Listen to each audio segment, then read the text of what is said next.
Ya, voy a tomarme un tiempo, hermano, para compartir un tema que, vaya que lo estuve trabajando. Duré bastante rato para poder sintetizarlo, para poder desarrollarlo de manera que sea de bendición para la iglesia y que sea también de entendimiento de todos nosotros. Y lo que le solicito es su completa atención, algo que yo no he hecho, que de repente lo olvidé. Le invito, tome su teléfono y bájele el volumen, para que luego no lo distraiga, no lo interrumpa y no interrumpa a las demás personas.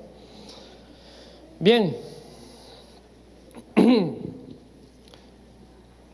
¿Está conmigo, iglesia? ¿Estamos acá? Bien. Me parece fascinante, por decirlo de algún modo, me parece fascinante en ocasiones escuchar a algunos expositores, algunos maestros, predicadores, pastores, podemos decirles de distintas maneras. Fascinante y de repente no en un sentido muy alentador, cuando tratan de presentar la palabra de una manera casi mística, de una manera como con un aire de misterio, con un aire como de oscuridad, como de que hay algo místico por ahí, que este aire puede de repente añadir algún valor en términos de ganar el interés del oyente, y yo lo entiendo en cierta forma, porque a la gente le gusta escuchar cosas raras. Ay, hermano, ahora solo arruinite. A la gente le gusta escuchar cosas extrañas y bueno, está bien, es parte de la curiosidad humana, supongo. Pero escuchas a estas personas y te hablan de revelaciones, te hablan de códigos secretos que curiosamente les son confiados en exclusiva por alguna razón que pues solamente ellos conocen. Y bueno, pareciera que la lucha es ver quién comparte algo más revelador, algo más novedoso, algo más innovador. Y esto es preocupante en muchísimos sentidos, por supuesto. Y sin embargo, no es lo que vamos a estar compartiendo. No, eso de repente queda como un tema para otra ocasión, para otro día.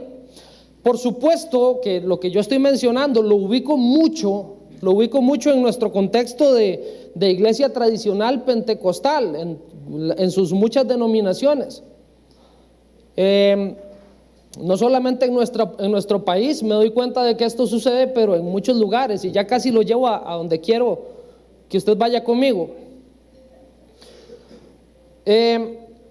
Y quiero que me entienda bien. Hay temas teológicos y hay temas acerca de la palabra del Señor, para que usted me interprete bien, que yo entiendo que son complejos, que entiendo que son profundos y tal vez hasta un poco complicados y de repente confusos un poco. Hay temas y requieren mucho estudio y comprensión general del mensaje de la palabra como un todo. Pero esto no tiene que ver con misticismo, esto no tiene que ver con oscuridad, no tiene que ver con algo. Más bien tiene que ver con un enfoque de estudio bíblico, a lo cual por supuesto nosotros nos suscribimos. Entonces hay temas que son profundos en la palabra y que requieren mucho estudio y que requieren conocimiento de todo lo que enseña la palabra en sí. Pero eso no quiere decir que es un tema ahí que es algo demasiado místico como para que el ser humano común y corriente lo pueda entender. Ahora, a lo que yo quiero llevarlo es a este pensamiento. La palabra de Dios no está codificada. La palabra de Dios no está codificada de manera que no la podamos entender. La palabra de Dios no está codificada de manera que no la podamos entender, porque nunca la escritura fue dada para interpretación privada de algunos pocos. Por eso Jesucristo le decía a sus discípulos: escudriñad las escrituras y se darán cuenta de que les hablan acerca de mí. Y eso lo entendemos, pienso yo, bastante bien.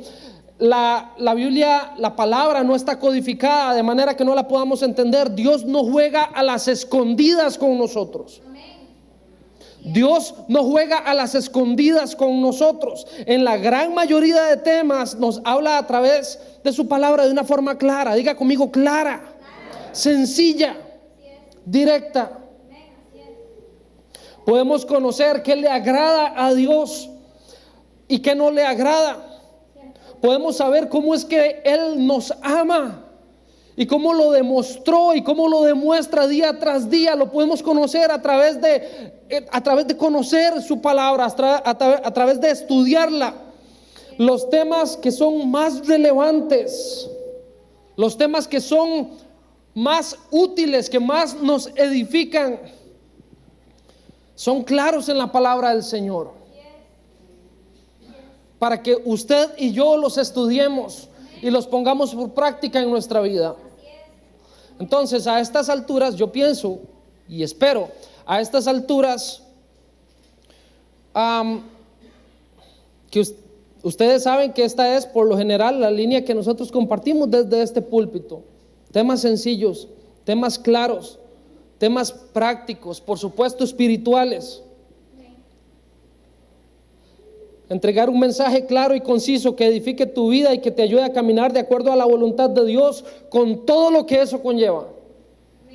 Entonces, quiero llevarlo a esto. Cuando yo hablo acerca de temas que son simples, que son claros, que son directos, pocos pueden ser tan simples como cuando hablamos acerca del principio de la ley de la siembra y cosecha. Principio de la ley de la siembra y la cosecha. ¿Sigue conmigo, iglesia? Difícilmente nos encontramos un tema que sea más sencillo que este, más simple. De este principio que es la ley de la siembra y la cosecha. Entonces, alguno está pensando, bueno, ahora me van a hablar de plata. No vamos a compartir este tema en el sentido económico, aunque por supuesto que aplica. Ayer de hecho le estuvimos compartiendo a los jóvenes un poquito acerca de esto. Tan sencillo y tan fácil como es este tema, a veces pareciera que no lo creemos. A veces pareciera que no lo creemos, o que es algo que es como mentira, que es como un mito. Y lo digo por la forma en la que muchas veces nos conducimos, por la forma en la que tomamos decisiones,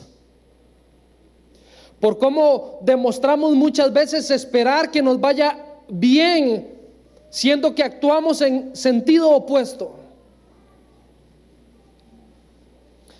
Siento de parte de Dios un tremendo peso de responsabilidad de compartirle este mensaje hoy, y es mi oración que esta mañana una vez más la palabra del Señor nos hable, nos enseñe, nos redarguya, y que usted y yo podamos abrir nuestro corazón.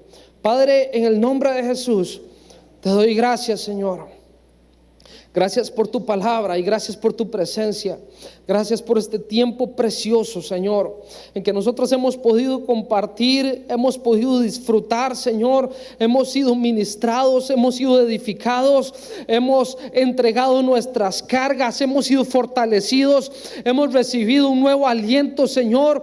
Y Padre Celestial, todo eso sabemos que a cambio de absolutamente nada. Por eso solamente podemos darte gracias. No podemos pagarte, no podemos recompensarte de manera que quedemos de igual a igual. No, Señor, todo lo que tú nos das, todo cuanto tú haces por nosotros, es infinitamente inmerecido, infinitamente grande, Señor. Y por eso te damos gracias y te reconocemos. Y en este momento abrimos nuestro corazón, abrimos nuestros oídos para que tu palabra venga a nosotros, para que nos enseñes, para que seamos moldeados, para que podamos sembrar y recoger de acuerdo a tu voluntad. En el nombre de Jesús te damos gracias, Señor. Amén y amén. Bien, como les decía, hermanos, este mensaje, que es probablemente el más sencillo que se pueda compartir, me tomó muchas horas poder sintetizarlo de manera que se lo pueda entregar a usted ordenadamente. Entonces le invito a que lo aprecie, Gálatas capítulo 6 y versículo 7, algo que usted ha leído muchas veces.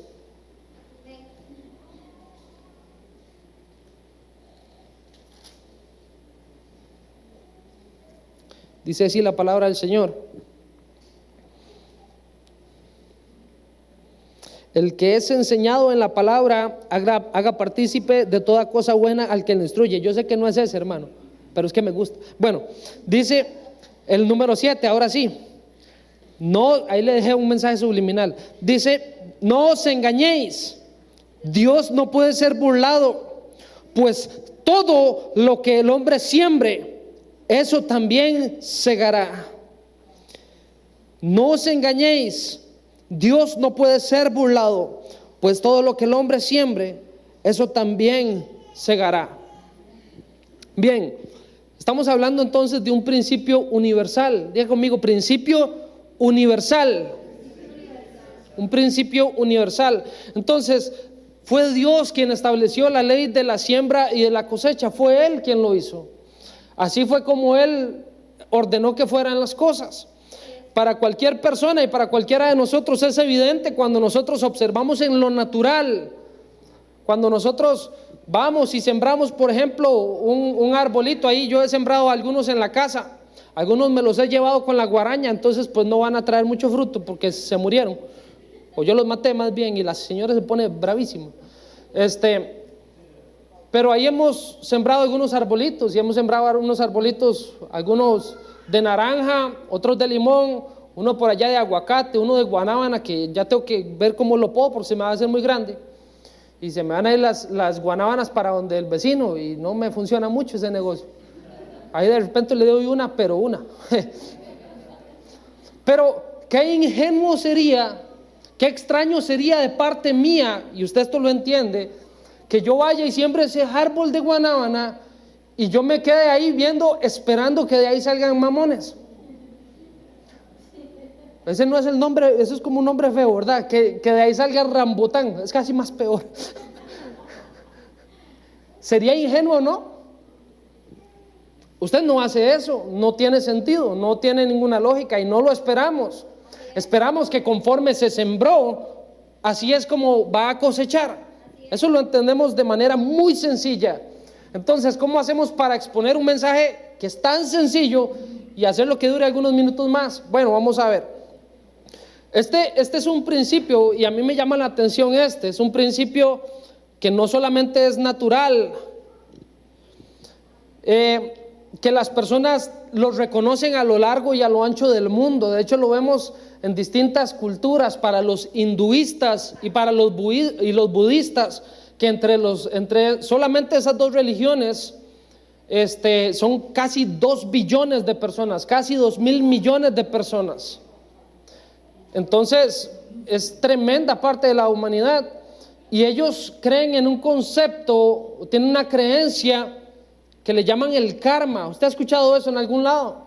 Y tiene que ver con que todo lo que usted hace en la vida se le devuelve. Entonces nos suena algo parecido, algo similar, ¿no? ¿Sí está conmigo? Tiene que ver un poco, es algo más o menos similar. No voy a decir que es lo mismo, pero tiene que ver un poco, o al menos es la noción que ellos tienen acerca de este principio. Cuando nosotros revisamos también en el mundo de las ciencias, en el siglo XVIII se levantó un tipo bastante famoso, un científico teísta, de hecho, que él habla acerca de cómo la ciencia y las matemáticas hablan de la sabiduría de Dios, que es el lenguaje de Dios. Isaac Newton, usted lo ha escuchado en algún momento. Él, en sus teorías y en sus fórmulas, de hecho la tercera ley de Newton, como nosotros la conocemos, habla acerca del principio de la acción y la reacción. Entonces yo me recuerdo de eso un poquillo cuando estaba en la universidad y tenía que ver física y esas cosas. Por aquí algún atormentado tal vez está con esos asuntos en este momento, no lo sé. Pero eso es lo que implica, o lo que describe más bien, es que a toda acción, o toda acción genera una reacción de la misma magnitud, pero en sentido opuesto. O sea, todo lo que va para allá se devuelve. Algo así, Jonita. Bien. porque él está un poco más contemporáneo, de repente estudiando eso, y a mí, por ahí anda la cosa. Entonces, el cristianismo, por supuesto, toma como referencia la palabra del Señor para fundamentar este principio. Nosotros nos vamos a la palabra, y la palabra nos dice a nosotros que Dios no puede ser burlado, que todo lo que el hombre siembra, ciertamente eso cosechará. Ciertamente eso cosechará. Entonces, la palabra nos dice que este es un principio que no podemos burlar. Diga conmigo, no lo podemos burlar. No se puede burlar. Cuando entendemos lo que está diciendo Pablo, nos damos cuenta de que él dice que quien trata de hacer tal cosa, quien trata de burlar este principio, realmente lo que pasa es que se engaña a sí mismo, porque él está diciendo, no os engañéis, Dios no puede ser burlado. Entonces, si le aplicamos el sentido inverso, ¿alguien está conmigo? Porque esto está interesante. Entonces, quien sí trata de hacerlo, lo que está haciendo es que se está engañando, porque Dios no puede burlarse. Entonces, desde esta perspectiva es evidente que nosotros estamos sembrando. Nosotros estamos sembrando, y esto es algo con lo que yo confrontaba a los muchachos, a los jóvenes ayer. Nosotros estamos sembrando, lo hemos hecho cada día, lo estamos haciendo en este momento. No se trata de si, se trata de qué. No se trata de si estamos sembrando o no, de hecho que estamos sembrando.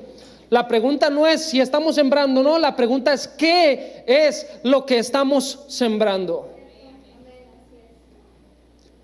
Por eso, hermano, es que un mensaje como este, nosotros no podemos escapar de este mensaje. Nadie puede escapar de un mensaje como este, porque todos tenemos que enfrentarnos con la realidad de que nosotros estamos sembrando algo, sea positivo, sea negativo, sea espiritual o sea carnal, como vamos a ver más adelante, pero todos estamos sembrando. Entonces, nosotros vamos al versículo 8 por un momento, mismo capítulo 6.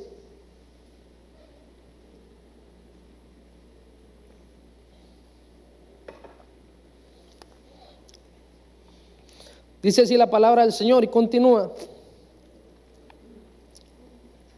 Porque el que siembra para su carne, de la carne segará corrupción. Pero el que siembra para el Espíritu, del Espíritu segará vida eterna. Lo lee conmigo otra vez, dice el versículo 8, léalo conmigo. Porque el que siembra para su carne, de la carne segará corrupción. Pero el que siembra para el Espíritu, del Espíritu segará vida eterna.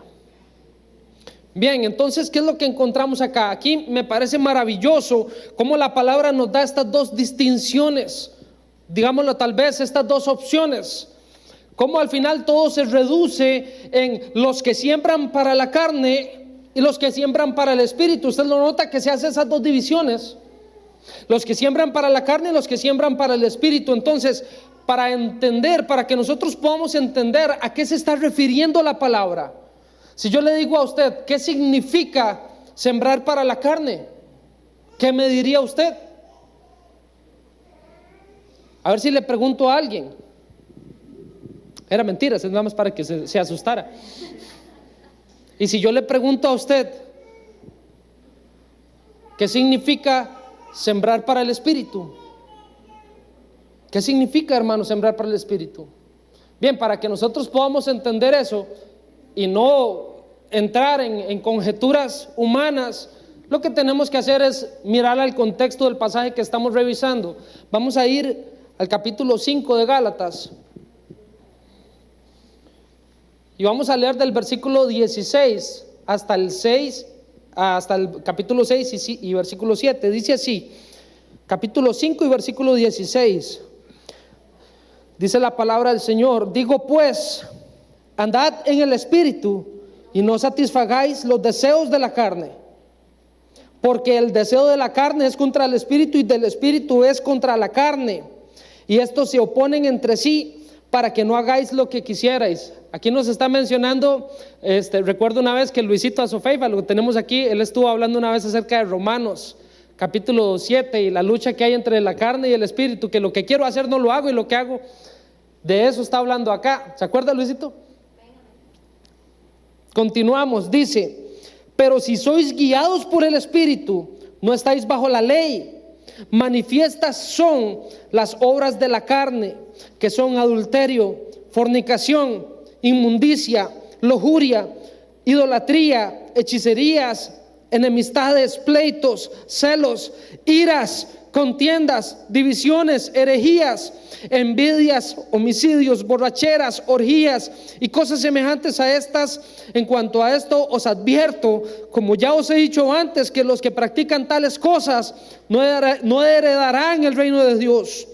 Pero el fruto del Espíritu es amor, gozo, paz, paciencia, benignidad, bondad, fe, mansedumbre, templanza. Contra tales cosas no hay ley. Pero los que son de Cristo han crucificado la carne con sus pasiones y deseos. Si vivimos por el Espíritu, andemos también por el Espíritu. No busquemos la vanagloria, irritándonos unos a otros, envidiándonos unos a otros. Hermanos, si alguno es sorprendido en alguna falta, vosotros que sois espirituales, restauradlo con espíritu de mansedumbre, considerándote a ti mismo, no sea que tú también seas tentado. Sobrellevad los unos las cargas de los otros y cumplid así la ley de Cristo. El que se cree ser algo, no siendo nada, a sí mismo se engaña. Así que cada uno someta a prueba su propia obra, y entonces tendrá solo en sí mismo y no en otros motivo de gloriarse, porque cada uno cargará con su propia responsabilidad. Bien, de eso está hablando la palabra del Señor. De eso está hablando la palabra del Señor. Entonces, si usted se da cuenta, realmente ni siquiera podemos en una enseñanza como esta terminar de enseñar punto por punto todo lo que trata sembrar en la carne o sembrar en el espíritu. ¿Cómo lo podríamos hacer? Por eso pareciera simple compartir un mensaje como este, pero al momento de ordenarlo se da cuenta de que es profundo. Entonces, primeramente tenemos al que siembra para la carne. Diga conmigo: ese no soy yo. El que siembra para la carne. Entonces, ¿quién es esta persona? ¿Quién es esta persona? Dice que lo podemos reducir a esto. Podemos entenderlo de la siguiente forma: esta persona es la que vive para satisfacer sus deseos. Es la que vive para satisfacer sus deseos. Recuerde lo que dice el apóstol Pablo: no satisfagáis los deseos de la carne, sino más bien andad en el Espíritu. Entonces, nuevamente, si entendemos el opuesto, entendemos que la persona que camina conforme a la carne es la persona que vive para satisfacer sus deseos. ¿Está conmigo? Amén. Entonces, de inmediato llama la atención lo que nos dice esto. Lo que nos dice esto respecto a la cultura en la que nosotros vivimos. ¿O no le llama la atención a usted? Hoy el mensaje a las multitudes es exactamente que complazca sus deseos, que viva conforme a la carne, que complazca sus deseos, que le dé a la carne lo que la carne le pida. Si le pide placer, dele placer. Si le pide enojo, dele enojo. Si le pide rencor, dele rencor. Si le pide nada más vivir para sí mismo, dele eso también, egoísmo. Dele lo que la carne le pida. Esa es la persona que vive de acuerdo a la carne. Entonces, el llamado a nivel cultural, y ese es el llamado que hace el mundo. El llamado es a liberarse del yugo de la religión, entre comillas, del yugo de la religión, experimentar cualquier cosa que le venga en gana. A fin de cuentas, la vida solo es una y hay que disfrutarla, ¿no? Bueno, bendito Dios, hermano, porque usted entiende que ese no es el camino. Pero ese es el camino que se predica a diestra y a siniestra, abiertamente, allá en el mundo. Ese es el mensaje a la juventud, el mensaje a la niñez. Ese es el mensaje. Entonces, esta persona invierte esta persona que vive de acuerdo o que siembra de acuerdo a la carne, esta persona invierte en lo que sea que el hígado le pida.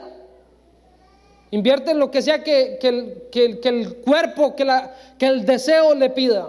Manifiestas son las obras de la carne y las mencionamos por ahí la lista, ¿verdad? Adulterio, fornicación, inmundicia, lascivia, idolatría, hechicerías, enemistades, pleitos, celos, iras, contiendas, disensiones y etcétera. De hecho, ni tan siquiera se limita, porque cuando termina dice cosas semejantes a estas, porque en otros pasajes, en Romanos, en otros lugares, Pablo da otras listas de cosas reprobables. Entonces es exactamente, hermanos, es exactamente a esto a lo que yo quiero llevarle. Porque por supuesto que esto tiene una aplicación práctica en la vida de todos nosotros. Es exactamente donde debemos examinar nuestra propia vida. Donde debemos examinar cómo hemos y cómo estamos sembrando. ¿Es esto lo que yo estoy sembrando? Porque hay personas hoy sembrando así. Hay personas hoy sembrando así. Deseara decir que solamente afuera, pero no es lo que la experiencia me dice. Personas sembrando en relaciones fuera de lo que Dios establece como aceptable y santo. Y por supuesto que me refiero, por ejemplo, a relaciones fuera del matrimonio, relaciones entre una pareja. Pero no solamente me quedo ahí. A veces nos sucede que nos gusta mantener amistades con personas que no comparten los mismos principios que nosotros y pensamos que no pasa nada, pero resulta que estamos sembrando. Resulta que estamos sembrando. Y cuando nos damos cuenta y recogemos, lo que estamos recogiendo son las mismas actitudes y las mismas acciones que esas personas con quienes hemos sembrado tiempo. Sembrando en una vida o sembrando en una vida de conflicto con las personas a tu alrededor. Sembrando en actitudes negativas con tu esposo, con tu esposa, tratándolo como si fuera una persona que no importa, tratándolo como si fuera un zapato, como si fuera un perro, como que si fuera un objeto ahí en la casa, a su señora. Decimos, no importa nada, de por sí aguanta. Siembre eso, hermano, hermana, siembre eso y va a recoger. Porque es necesario, hermano, que un mensaje como este venga a nuestra vida de manera que nos confronte, para que nosotros podamos abrir los ojos y nos demos cuenta que en un momento no muy lejano nos va a tocar recoger algo que no deseamos, pero si es lo que estamos sembrando, hacia eso nos dirigimos. Y después, ¿qué vamos a hacer? Vamos a ver hacia alrededor y decir, es que fue culpa de quién. Pero si soy yo el que siembro. Pero si soy yo el que siembro día tras día.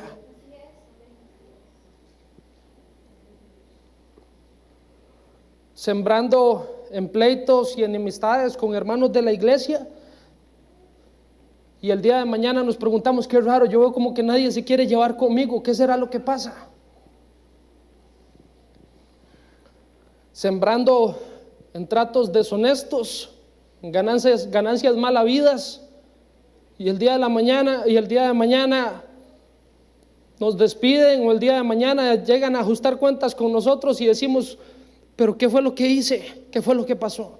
¿Sí se entiende el mensaje que Dios quiere darle a la iglesia hoy? ¿Sí se entiende, iglesia? Si sembramos así, no podemos esperar cosechar algo diferente. No podemos esperar cosechar algo diferente, porque es una ley que Dios estableció y Él no puede ser burlado. Usted puede burlarse de mí, hermano, y puede engañarme, y yo soy sumamente sencillo de engañar. Y usted me va a decir a mí una cosa y yo se la voy a creer a muerte, porque es su palabra y todo bien. No pasa nada. Puedes engañar a tus compañeros de trabajo, puedes engañar a tu jefe, puedes engañar a tus trabajadores, puedes engañar a tus compañeros, a tus profesores, puedes engañar a tu esposa y puedes engañar a tus hijos o a tus hijas. Pero hay uno a quien nosotros nunca vamos a poder engañar, porque Dios no puede ser burlado. Y debemos recordar que somos nosotros quienes sembramos. Soy yo quien siembra. Entonces, la persona que siembra para la carne es la que vive para satisfacer sus deseos. Si se siente enojada, le da rienda suelta. Si se siente llevarse a todo el mundo en el pecho, se lo lleva porque es lo que siente. Vive para satisfacer sus deseos. Si siente que hoy se quiere acostar con esta, se acuesta con esa y ahí va. Esa es la persona que vive y siembra de acuerdo a la carne. Pero encontramos otro individuo, uno de una raza extraña, uno que es más bien bastante extraño, y es el que siembra para el Espíritu. Es el que siembra para el Espíritu. Entonces, ¿quién es esa persona? Lo vemos en el capítulo 5 y versículo 24. Dice la palabra del Señor: pero los que son de Cristo han crucificado la carne con sus pasiones y deseos. Han crucificado la carne con sus pasiones y deseos. Qué interesante pensar, hermanos. Qué interesante pensar que es completamente lo opuesto. Ese es exactamente lo opuesto a este primer punto que compartí de la persona que vive para la carne. Es lo opuesto. La persona que vive y siembra para la carne es la que le da rienda suelta a sus deseos. Y la persona que siembra en el Espíritu es la persona que ha crucificado la carne con sus pasiones. Eso me dice la Biblia. Me llama y me hace eco del llamado que Jesús hacía a sus discípulos en Mateo capítulo 16 y versículo 24. Y usted se lo sabe de memoria. Si alguno quiere venir en pos de mí, ¿qué es lo que tiene que hacer? Niéguese a sí mismo. Niéguese a sí mismo. Por supuesto, hermanos, alguien va a decir, bueno, pero entonces la persona que siembra en el Espíritu se convirtió como en otra raza de ser humano y ya no tiene deseos de pecar, o ya no tiene deseos de zamparle un manazo al que lo ofende y todas esas cosas. ¿Eso es lo que usted está diciendo, Yehudy? Por supuesto que no. Por supuesto que no. Siempre va a existir esta lucha. Siempre va a existir esta lucha. Siempre va a existir esta lucha entre nuestra decisión de vivir de acuerdo al Espíritu y nuestros deseos carnales. Siempre va a estar esa lucha. Pero nosotros hemos tomado la decisión de seguir a Cristo. ¿No hemos tomado la decisión de seguir a Cristo? Si alguno quiere venir en pos de mí, dijo el Maestro por excelencia, niéguese a sí mismo, tome su cruz y sígame. De eso se trata. Entonces, la diferencia está en que este sembrador anda en el Espíritu. Lo dice un par de ocasiones. De hecho, cuando lees todo lo que, o repasas todo lo que antes leímos, se menciona en capítulo 5 y versículo 16, y después en el versículo 25 de andar en el Espíritu, de andar en el Espíritu. Entonces, esta persona invierte en su vida espiritual. Esta persona invierte en su vida espiritual, y ya casi termino, hermano, para que se quede conmigo. Y es una pregunta que debemos hacernos, me parece. La pregunta es, ¿cuánto inviertes en tu vida espiritual comparado, por ejemplo, al tiempo que pasas en una red social? Me parece que es una pregunta demasiado válida y demasiado relevante para nosotros. ¿Por qué? Porque de repente estás en la casa y te acuerdas, por allá te acuerdas que tienes la necesidad de orar, de leer la Biblia, de sacar un tiempo para enseñarle a tus hijos y para hacer este tipo de cosas que son espirituales. De repente nos acordamos por allá y viene ese pensamiento o esa necesidad a tu corazón, pero dices, sí, pero la verdad es que qué pereza, no tengo ganas. Y yo te pregunto, sí, pero ¿cuánto tiempo pasas simplemente deslizando un dedo? viendo un video y después otro video y viendo una foto y viendo absolutamente nada, porque a veces es lo que nos sucede. Y pasan las horas y después nosotros decimos que raro, no siento como muchas ganas de ir a la iglesia. Pero es que estamos invirtiendo y estamos virtiendo nuestra devoción hacia algo que no es Dios, hacia algo que no es el Espíritu. Entonces, ¿cuánto tiempo inviertes en tu vida espiritual? Es algo que necesitamos revisar. Es algo que necesitamos revisar. Por supuesto, entendemos, usted y yo entendemos que andar en el Espíritu es sinónimo de vivir en el Espíritu. Entre otras cosas, esta persona que siembra en el Espíritu tiene el fruto del Espíritu: amor, gozo, paz, paciencia, benignidad, bondad, fe, mansedumbre y templanza. Y actúa en conformidad. Y digo esto, hermanos, porque no es la primera vez que me topé a una persona que en apariencia muy espiritual. Por allá una vez me lo topé en la bomba del Jorón. Yo iba con pastor y de hecho todos fuimos testigos de eso. Era un muchacho que era, entre comillas, salmista, así a veces les dicen.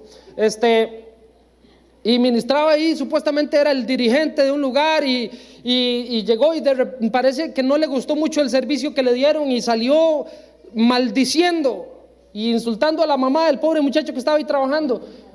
Y uno dice, pero ¿qué es esa mala crianza? Esa no es una persona que está sembrando en el Espíritu. Esa no es una persona que está sembrando en el Espíritu.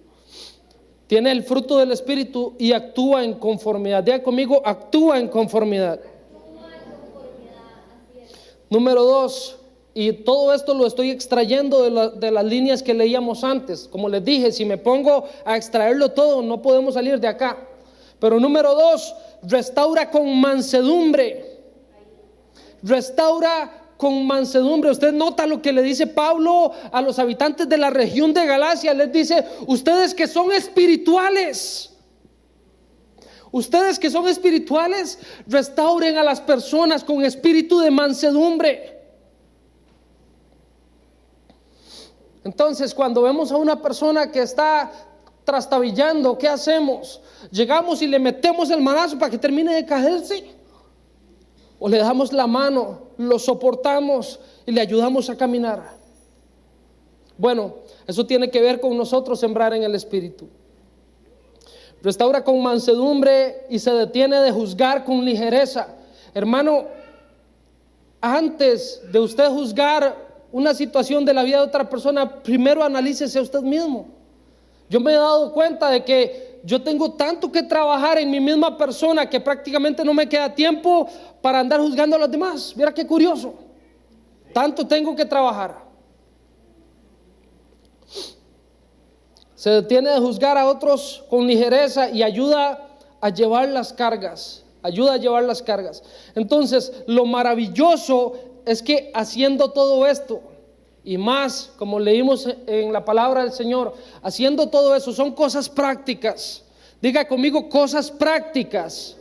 Es día a día, son acciones que de momento tal vez nos parecen hasta insignificantes y que se nos escapa del entendimiento, pero que tienen un efecto que va a venir por una ley que Dios estableció. Entonces, cuando usted camina rectamente, cuando usted ayuda a su hermano, cuando usted practica la bondad y la misericordia con su prójimo, usted está sembrando en el Espíritu. Todo esto que hacemos es sembrar en el Espíritu. Ahora, versículo 9 del capítulo 6.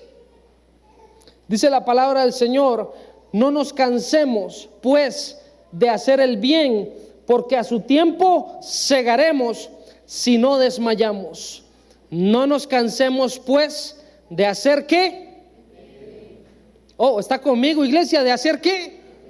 De hacer el bien, porque a su tiempo segaremos si no desmayamos.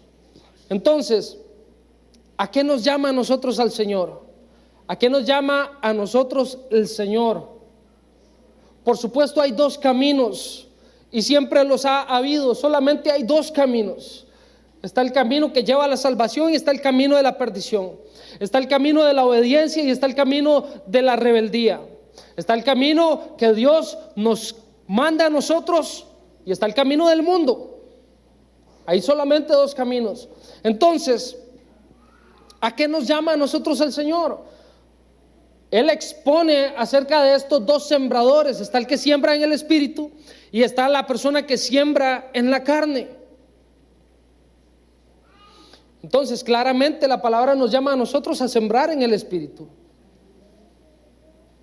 Nos llama a nosotros a sembrar en el espíritu. Entonces, evidentemente, a hacer el bien. Lo que dice la palabra del Señor, dice, no nos cansemos pues de hacer el bien. Entonces, este no es un mensaje, hermano, nunca, no es un mensaje con miras a herir a nadie. En algún momento conversando con una persona, yo le decía, está sembrando y está sembrando mal. Siembre de esa manera y va a recoger mal. Y la persona me lo tomó como una amenaza. Hermano, pero no es una amenaza de ninguna manera. Puede tomarse como una advertencia, pero una advertencia que hace precisamente eso, advierte el peligro. Yo le pregunto, hermano, ¿qué es lo que quiere Dios para nosotros? Dios lo que quiere para nosotros es bendición. Dios lo que quiere para nosotros es plenitud. Eso es lo que dice la palabra del Señor. Y tantas promesas que encontramos en su palabra. Esa es la voluntad de Dios para nosotros, es que tengamos vida. Ahora, por supuesto, encontramos un condicionante, ¿verdad? Como siempre, y el condicionante es, no nos cansemos de hacer el bien, a su tiempo segaremos si no desmayamos. Yo no sé si alguno de ustedes ya se desmayó en el ratito que llevamos esta enseñanza. Aquí estamos. Si no desmayamos, entonces, en tanto que tengamos vida, yo le pregunto a usted, hermano, usted que ha sembrado en la vida cristiana durante 5 años, durante 10 años, durante 20, durante 30, durante 60 años, puede ser. Es tiempo ya de descansar. Es tiempo de que ya se terminó y ya puedes dejar de sembrar. Lo que dice la palabra del Señor es que no podemos desmayar. Es que la siembra espiritual debe ser para nosotros un continuo, de hoy sí y de mañana también, y hasta que el Señor nos dé vida o nos arrebate en el cielo. Simple y sencillo. En tanto que tengamos vida, no podemos dejar de sembrar en el espíritu. Entonces, por supuesto que cuando nosotros sembramos bien, y esto es lo precioso de todo, cuando nosotros sembramos bien, cuando sembramos en el espíritu, es de Dios que nosotros tenemos la recompensa. Es de Dios que nosotros tenemos la recompensa. Qué cosa más impresionante entender que Dios tiene galardones. Qué cosa más impresionante entender que Dios tiene bendiciones específicas para cada uno de nosotros. Y yo pienso en eso y para mí es abrumador. Que Dios tiene bendiciones para mí. Y que vienen por el principio que Él mismo estableció. En la forma de una vida espiritual plena. Bendiciones en la forma de una familia bendecida. Hermanos, siembre en su familia el amor a la obra del Señor. Siembre en su familia el amor a buscar de Dios. Siembre en su familia el amor a servirle al Señor. Y usted me va a contar a mí la recompensa. En la forma de un legado deseable para las personas que nos conocen. El otro día hablamos de legado. Termino. Dios estableció un principio. Él estableció un principio. A nosotros nos corresponde decidir cuál es el camino que vamos a transitar. ¿Qué tipo de sembrador voy a ser yo? ¿Voy a ser el sembrador que siembra para el espíritu o el sembrador que siembra para la carne? El resultado hoy, hermanos, que usted tiene en su vida fue lo que sembró ayer. Si no te gusta lo que estás viendo, Si no te gustan los resultados que hay en tu vida, necesitas revisar qué fue lo que sembraste ayer. ¿Está conmigo? Si no nos gusta, si no nos sentimos cómodos con lo que tenemos hoy, necesitamos revisar qué fue lo que sembramos. Si lo que recoges no es bueno, no es deseable, hermano, no mire hacia afuera. No mire hacia que es que los demás me hicieron esto, los demás me juzgaron, me criticaron. No mire hacia los demás, mire hacia adentro, porque yo soy el que siembra. Yo soy el que siembra. Mañana usted va a ser el resultado del camino que usted decida hoy. De aquí para atrás es historia, hermanos, pero vuelvo y repito, hoy estás sembrando. Y yo te invito, siembra en el Espíritu.